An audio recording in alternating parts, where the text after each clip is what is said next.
completely different because they have some big decisions to make in free agency. Here are the player options: Bradley, AD, KCP, JaVale, Rondo. 5 more free agents: Dudley, Dwight, Markieff, J.R. Smith, Dion Waiters. Lakers GM Rob Pelinka was recently on the Woj pod and shared some insight on his approach to keeping the Lakers championship roster intact.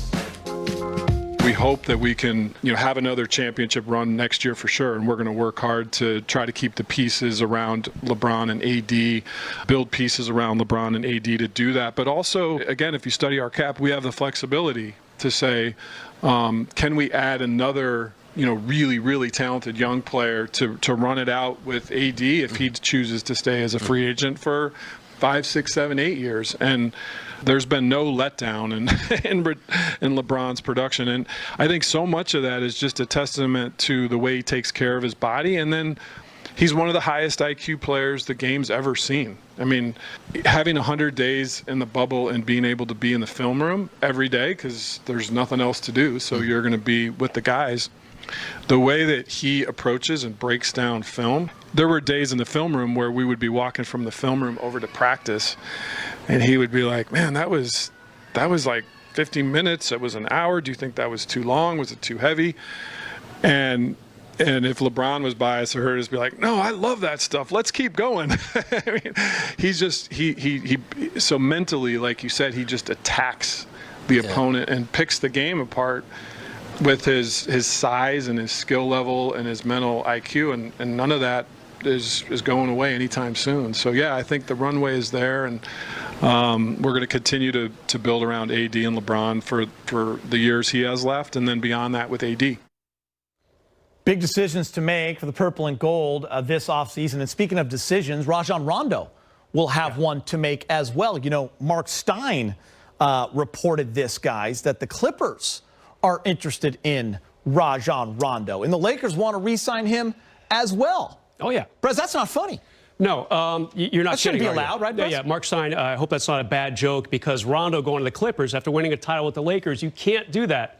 Okay, I guess he could, but hopefully he stays with the Lakers. He was so valuable here, for his 2 seasons. Missed definitely some time during the regular season, almost 40% of the Lakers' schedule during his 2 years here, but came alive when he got back with the team in that second round of the playoffs. I would definitely like to see him stay because he really got that second unit under control. And he also got a lot of time with the first unit once he got back from that broken thumb and the bad back. And he was really instrumental in the Lakers winning number 17. And BK, of course, we know no player has ever won a title playing for both the Lakers and the Clippers. Whew.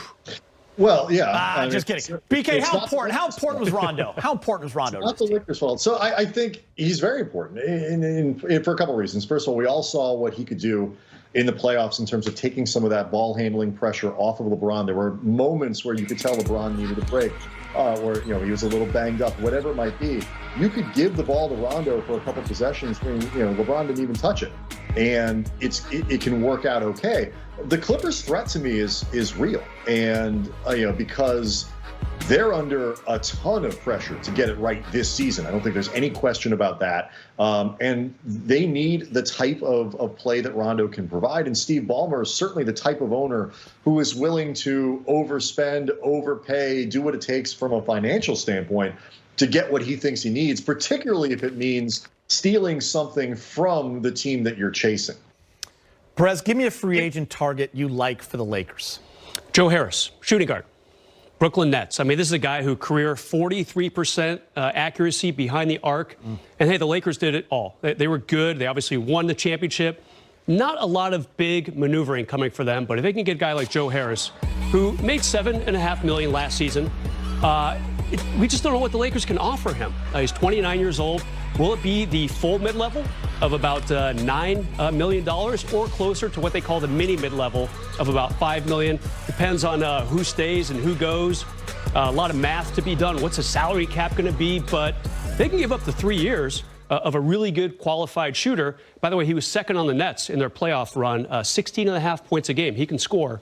And usually behind the arc, too. Great call, Brez. Joe Harris would be an amazing fit. Play with LeBron, too, for a little bit in his past. Yeah, and AD. What about for you, BK?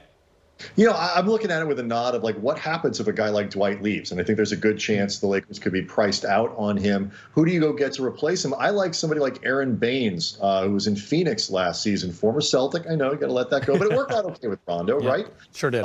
And what Baines does, he's not the same defender, particularly inside, as Dwight is, but he's active. He works hard. He's a good rebounder. He's a big physical presence. You can let him score down there a little bit, but mostly what he does is he changes the shape of the Lakers offense as a center. You see these highlights of him on the outside hitting three-pointers, about a 35% three-point shooter. You have to respect him out there. I think he's actually in some ways more playable in a lot of playoff series than Dwight is.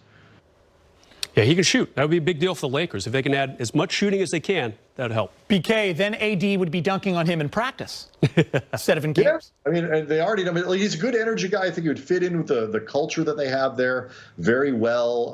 It's those types of players that I look at in terms of replacing the players who might leave, because adding huge pieces is going to be tough. I wonder if he'll want to leave because of the new terrible uniforms they're going to have. Our director, Brian Bergen, he's the one Suns fan in the building. He's not happy with the direction. How many, like the Suns are one of those teams that have like 26 different options. I'm not sure any of them are that good. Do we even know their color anymore? Orange-ish. Yeah. Listen, we got some news for you. The show, we begin this edition of Access with some of the details discussed for the upcoming season. A lot of talk and a lot of chatter. These details first reported by Woj. The NBA is pursuing a 72-game season starting on December 22nd, putting games on Christmas Day and reportedly generating an extra $500 million in revenue for the league than if the season started in January. Chris Haynes sharing this report on Twitter. Substantial faction of players and star players pushing for NBA season to start January 18th, MLK Day, with a free agency commencement of December 1st. BK, talk to me. I know it makes financial sense, but if you're the Lakers or Heat or me, December 22nd seems early. It is. It's real fast. What the NBA learned, though, in the bubble experience was you don't want your playoffs going anywhere near the NFL. And I think that's, they own the Christmas Day calendar. They own, springtime. And they want to get back to that schedule as quickly as they can, especially in light of the way the coronavirus is developing around the country. Cases seem to be rising again. And what used to be the idea, guys, was the NBA would sort of hold out, hoping that fans would be back in the building. You want to put it off as long as you can. Now it looks like even if you wait a little longer, that may not be a guarantee that fans will be able to be there in the same capacity. So if you can't have that, then what you really want is to get the calendar back as quickly as you can. And with all those hundreds of millions that you're talking about, Geeter, on the line, I think ultimately they come up with a way to play somewhere close to Christmas. Yeah, Brez, when you think of the financial ramifications and the fact that the most important thing is getting back on track with the calendar, then it makes the most sense. Yeah, this is about three things: money, money, and money. Okay, I mean, there's no doubt about it. Probably not going to be fans and seats in a month. I think we're all pretty comfortable predicting that. But still, you're going to have massive TV revenues, and that's a big deal to the team, to the league. And they're basically saying it's better to have the TV revenues, especially with that coveted Christmas Day spot, than to have ticket sales, on-site merchandise sales, concessions, parking, what have you, on a typical game day. It's all about the big-time TV contracts, and, I think it's going to happen. Let me ask you this, President. BK, you jump in. You saw what Chris Haynes said, the reports about, some star players and players kind of pushing back, hoping for that MLK start date. One thing we have applauded Adam Silver in the league for is the fact that they listen to the players. They always come to the table, they discuss, and they find a common ground. Do you think that happens here? Well, the players kind of want their cake and they want to eat it too, or whatever that phrase is. It's an amazing Who one. doesn't, Brett? Right. But here's the deal. The players also said they want to have their summers back. And in order to do that, you got to start the season a little more quickly than maybe they want to, if you want to play at least 70 games. You could start the season on MLK Day, which I think is a fine nod to a lot of these social justice things that we've been talking about for the last few months. But then you're only playing 60 or so games, and it goes back to TV money. And the players need to recognize that, I guess that's a big part of the pie for sure. BK?